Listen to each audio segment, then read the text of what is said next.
Ամիո բանկի կանոնադրական կապիտալը համալրվել է 20 միլիարդ ՀՀ դրամով։ Համալրման վերաբերյալ որոշումն ընդունվել է 2025 թվականի դեկտեմբերի 18-ին կայացած բանկի բաժնետերերի ընդհանուր ժողովում։ Համալրման արդյունքում 2026 թվականի ապրիլի դրությամբ բանկի կանոնադրական կապիտալը կազմում է 210 միլիարդ ՀՀ դրամ։ Կապիտալի համալրումը միտված է բանկի ռազմավարական ծրագրի իրականացմանը, շեշտադրելով հատկապես բանկի մրցակցային դիրքի ամրապնդումն ու բիզնեսի ընդլայնմանն ուղղված նախաձեռնությունների իրականացումը։ Ներդրված միջոցները կնպաստեն բանկի դինամիկ աճին և շարունակական զարգացմանը, ապահովելով կայունություն ու նոր հնարավորություններ հաճախորդների համար։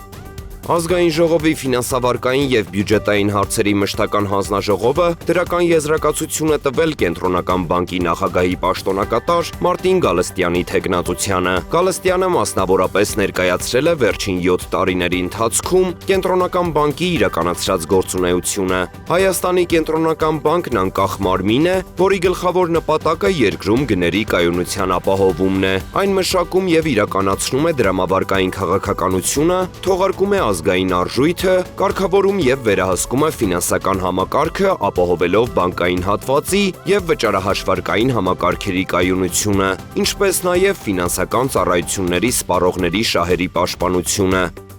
Սահմանամերձ բնակավայրերում բնակարաններով ապահովման աջակցության ծրագրին կարող են դիմել նաև միայնակ մայրերը, որոնք ունեն անչափահաս երեխա և չունեն գրանցված ամուսնություն։ Մամուլի ասուլիսի ժամանակ ասաց Հայաստանի Հանրապետության աշխատանքի և սոցիալական հարցերի նախարարության կառուցվածքային ստորաբաժանումների առանձին գործառույթներ համակարգող խորհրդական Գայանե Ղարագյոզյանը։ Շահառու դառնալու համար պետք է բավարարել մյուս պայմանները։ Պարտադիր պետք է ունենալ հողամաս տվյալ բնակավայրում, կառուցապատում անելու թույլտվությամբ, շինարարության թույլտվությունը և նախագծանախահաշվային փաստաթղթեր, հիշեցրեց Ղարագյոզյանը։ Հայաստանի Հանրապետության սահմանամերձ բնակավայրերում բնակելի տների կառուցման հիփոթեկի ծրագիրը կառավարությունը սկսեց սուբսիդավորել 2022 թվականից։ Սուբսիդավորման առավելագույն չափը կազմում է 16 միլիոն դրամ։ 2024-ից ծրագիրը սկսեց վերաբերել միայն Տավուշի մարզի Բաղանիս, Բերքաբեր, Կիրանց և Ոսկեպար գյուղերին,